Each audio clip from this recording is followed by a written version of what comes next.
Hello yes good evening. ఎలా ఉన్నారు అందరూ? బాగున్నారా? నేను మీతో ఈ విషయం చెప్పడమే మర్చిపోయాను. ఇంతకీ మా స్వామి ఇరుముడి మహోత్సవం ఎలా జరిగిందో చూడలేరు కదా? అయితే ఇప్పుడు చూసేయండి. చూడండి ఒకసారి, ఎంత బాగా జరిగిందంటే చాలా బాగా జరిగింది. పొద్దున్నే బయలుదేరిపోయాము, తెలుసు కదా. ఇరుముళ్ళు మా స్వామిలో అయితే పొద్దున్నే జరుగుతాయి. అంటే ఉదయం అంటే మార్నింగ్ 6 o'clock నుంచి అట్లా స్టార్ట్ అవుతాయి. కానీ ఇలా ఇరుముడి మహోత్సవం దగ్గరుండి చూడడం చాలా బాగా అనిపిస్తుంది కదా. అది అందులో మన ఫ్యామిలీలో అయితే ఇంకా బాగా అనిపిస్తుంది. చూసేయండి ఒకసారి మా స్వామి ఇరుముడి మహోత్సవం ఎలా జరిగిందో.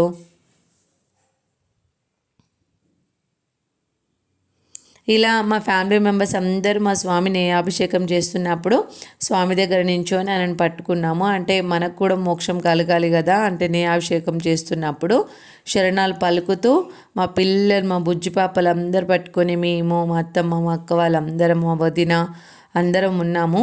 ఇంకెక్కడ పిల్లలదే కదా హవా ఎక్కడైనా. ఇంకేం చేస్తాం, పిల్లలే దేవుళ్ళు కదా మరి.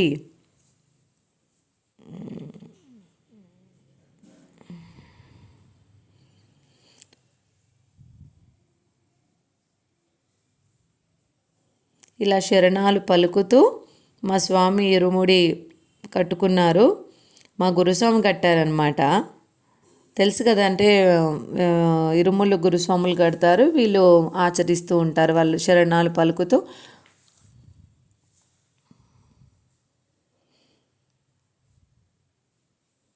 ఇక్కడ ఇరుముళ్ళల్లో డబ్బులు వేసేటప్పుడు మాత్రం చాలా, అంటే వెయ్యాలి అని ఆతృత అందరికి. ఇరుముళ్ళల్లో డబ్బులు, బియ్యం కూడా వేస్తారు కదా. బియ్యం కూడా బియ్యం పోయాలని, డబ్బులు వేయాలని, ఇంకా అందరికీ పిల్లలు కూడా అంతే డబ్బులు పట్టుకొని రెడీగా ఉన్నారు. పిల్లలందరికీ ముందే ఇచ్చేసామన్నమాట. ఎందుకైనా అంటే మన ఫ్యామిలీలో జరిగింది, అందరం చూసుకోవాలి కదా, అందరికీ అన్నీ ఉన్నాయో లేదో, వేస్తున్నారో లేదో అని. ఇంకా తర్వాత మా అత్తమ్మ వచ్చింది.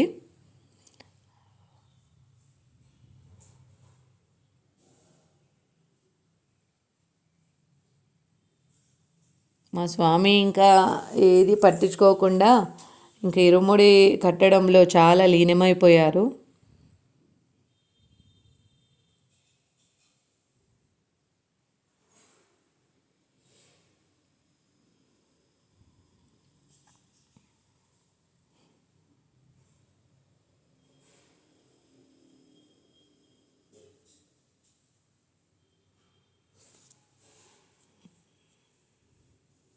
ఫస్ట్ మా అంటే మా అత్తమ్మని పిలిచారనమాట. అంటే మాత స్వాములని, అంటే తల్లి మాతలను, వాళ్ళని ముందు వాళ్ళకే మోక్షం ఉంటుంది కదా, అందుకే మా అత్తమ్మని ముందు పిలిచారు.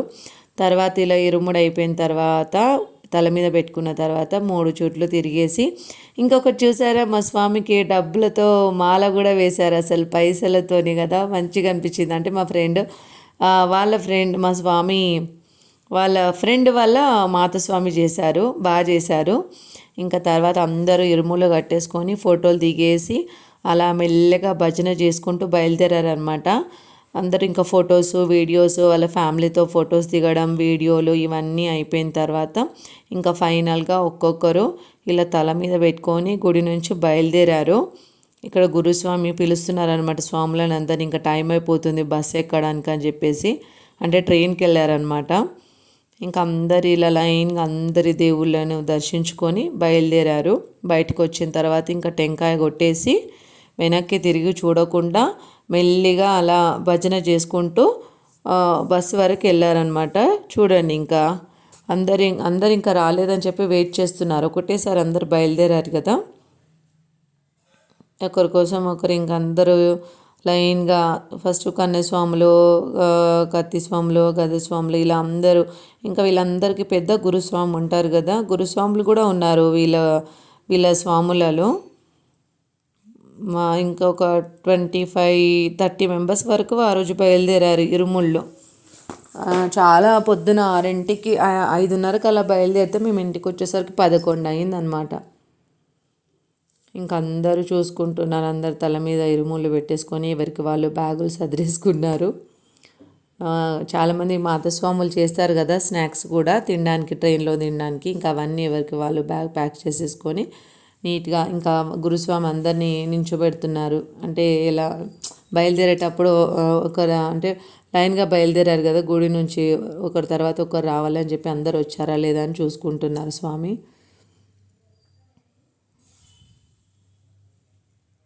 ఇంక ఇక్కడ బయట అందరూ వాళ్ళ కుటుంబ సభ్యులను అనమాట, వాళ్ళ ఫ్యామిలీ మెంబర్స్ అందరు నించున్నారు. ఇంకా స్వాములు లోపలే ఉన్నారు కాబట్టి మేము ఎవరం ఇంకా వాళ్ళు బయలుదేరే టైంకి లోపల లేము, అందరం బయటకు వచ్చేసాము. ఇంకా రోడ్ మీద ఇలా భజన చేసుకుంటూ మా బుడ్డోడు ఏదో అడుగుతున్నారు మా స్వామిని. ఇంకా ఇలా భజన చేసుకుంటూ బస్సు వరకు రోడ్ వరకు వెళ్ళారనమాట. అక్కడికి వెళ్ళి బస్సు ఎక్కేశారు. వీడియో నచ్చితే మర్చిపోకండి సబ్స్క్రైబ్ చేసుకోవడం. ఉంటా మరి.